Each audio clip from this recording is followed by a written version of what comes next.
Imagine کریں آپ اللہ کے گھر کعبہ پہلے سے موجود ہے، لیکن اسی کعبے کے آس پاس بہت سے بت بھی رکھے ہوئے ہیں۔ لوگ اللہ کو جانتے تو ہیں، لیکن اس کے ساتھ دوسروں کو بھی شریک ٹھہراتے ہیں۔ قبیلے اپنی عزت کے بدلے کے لیے لڑتے ہیں، اور سوسائٹی میں ہر انسان کو ایک جیسی عزت اور پروٹیکشن حاصل نہیں۔ But there is the most interesting question, اسی مکہ میں ایک ایسی شخصیت پیدا ہونے والی ہے جس کی زندگی نہ صرف مکہ بلکہ پوری دنیا کا نظریہ بدلنے والی ہے۔ لیکن اللہ نے مکہ کو کیوں چوز کیا؟ رسول صلی اللہ علیہ وسلم کے آنے سے پہلے یہ دنیا اصل میں کیسی تھی؟ آج ہم اسی سوال کا جواب ڈھونڈیں گے۔ Welcome to day 2 of our 15 days Rabi ul-Awwal series.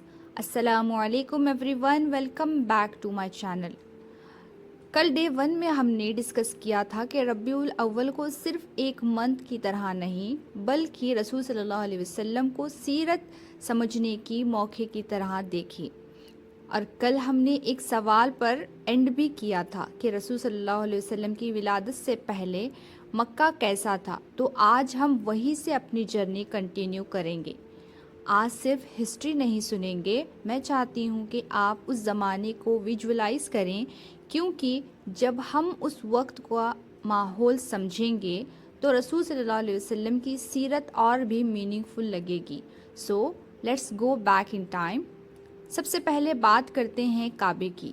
کعبے کی بنیاد آپ تو جانتے ہیں حضرت ابراہیم علیہ السلام اور اسماعیل علیہ السلام کی روایت سے جڑی ہوئی تھی۔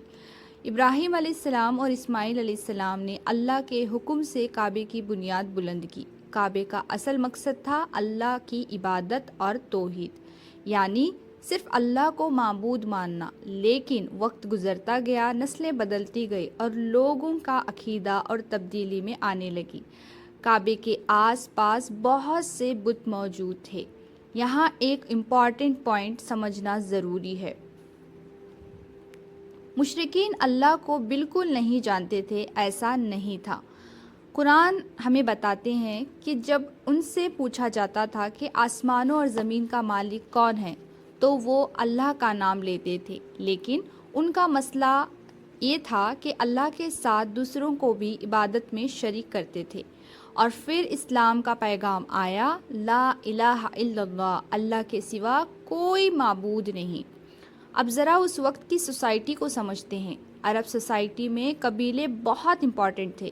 قبیلہ انسان کا پروٹیکشن دیتا تھا، ان کی آئیڈینٹی تھی اور مشکل وقت میں اس کے ساتھ کھڑا ہوتا تھا۔ لیکن جب قبیلے کی لائلٹی جسٹس سے اوپر چلی جائے تو پرابلم وہیں سے شروع ہو جاتی تھی۔ کبھی ایک چھوٹا سا کانفلکٹ سالوں تک چلنے والی دشمنی بن جاتا تھا، ایک بدلہ پھر دوسرا بدلہ، ایسا بدلہ سالوں تک چلتا رہتا۔ Imagine living in a society where an old conflict can become your family responsibility۔ اسلام نے بعد میں انسان کی آئیڈینٹی کو صرف قبیلے تک لمیٹڈ نہیں رکھا، یعنی انسان کو صرف یہ نہیں دیکھا تم کس قبیلے سے ہو، بلکہ تمہارا کیریکٹر کیسا ہے اور تم اللہ کے سامنے کیسے ہو۔ یہاں میں آپ سے ایک کویشچن پوچھنا چاہوں گی، اگر آپ کو اس زمانے کی سوسائٹی میں صرف ایک چیز چینج کرنے کا موقع ملتا تو آپ کیا چینج کرتے؟ انجسٹس، وائلنس، پاورٹی، ڈسکرمنیشن یا رانگ بلیفس؟ کمنٹ میں صرف ایک ورڈ لکھیے جو آپ چینج کرنا چاہیں گے۔ Let's see what matter most to you. اب ایک بہت امپورٹنٹ ٹاپک، پری اسکول عربیہ میں عورتوں کی سچویشن ہر جگہ سیم نہیں تھی۔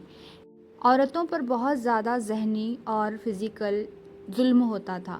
زندہ دفن کی جانے والی بچیوں کا قتل سورہ تکویر میں اللہ تعالیٰ فرماتا ہے، اور جب زندہ دفن کی گئی بچی سے پوچھا جائے گا کہ کس گناہ کی وجہ سے اسے قتل کیا گیا، ذرا سوچیے، ایک معصوم سی بچی جس نے کچھ بھی غلط نہیں کیا، اس کا جرم بھی کچھ نہیں، اور انہیں قتل کر کر زندہ دفنایا جاتا تھا۔ اسلام نے انسانی جان کی حرمت اور ڈگنیٹی کو مضبوط کیا اور یہ سمجھایا کہ انسان کی قیمت اس کا جینڈر، مال یا قبیلہ سے نہیں بلکہ اللہ کے نزدیک اس کا تقویٰ سے ہے۔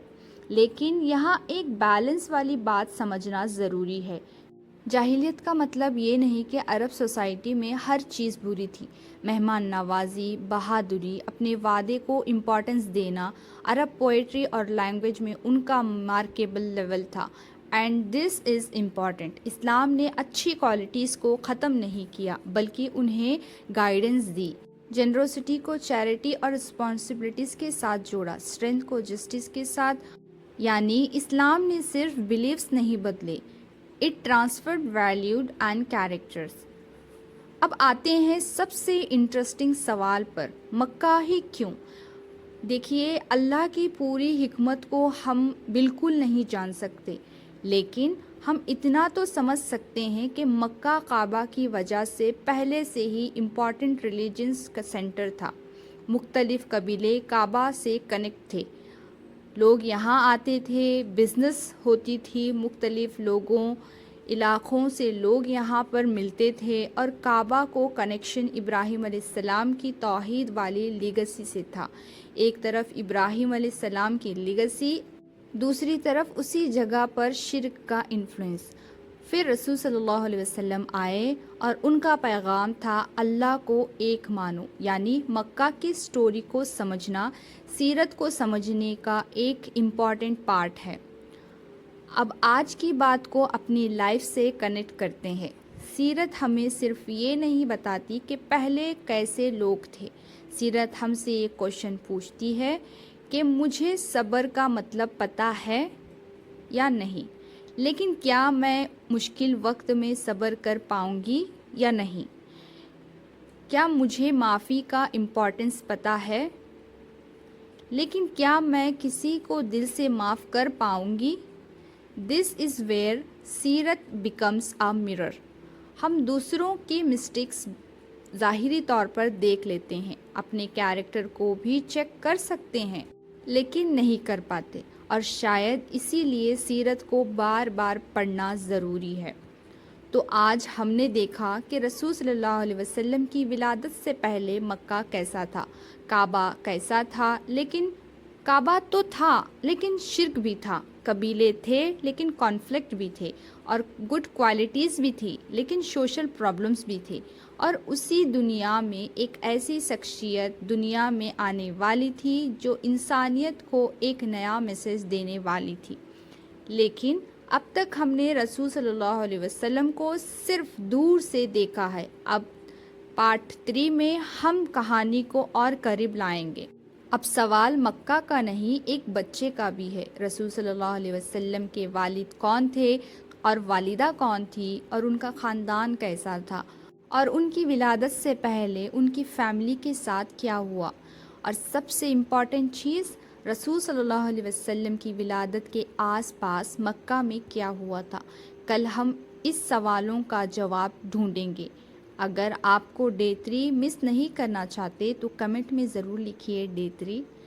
اگر یہ ویڈیو آپ کو اچھی لگے تو لائک کریں، کمنٹ کریں اور شیئر کرنا بالکل نہ بھولیں، اور اس سیریز کے اینڈ پارٹ تک ہمارے ساتھ بالکل جڑے رہیے، کیونکہ اینڈ تک آپ کو رسول صلی اللہ علیہ وسلم کی پوری زندگی کے بارے میں پتہ چل جائے گا۔ انشاءاللہ کوشش رہے گی کہ میں اور اچھے سے بیان کر سکوں۔ انشاءاللہ ملتے ہیں نیکسٹ ولاگ میں، تب تک کے لیے اللہ حافظ، فی امان اللہ، دعا میں یاد رکھیے۔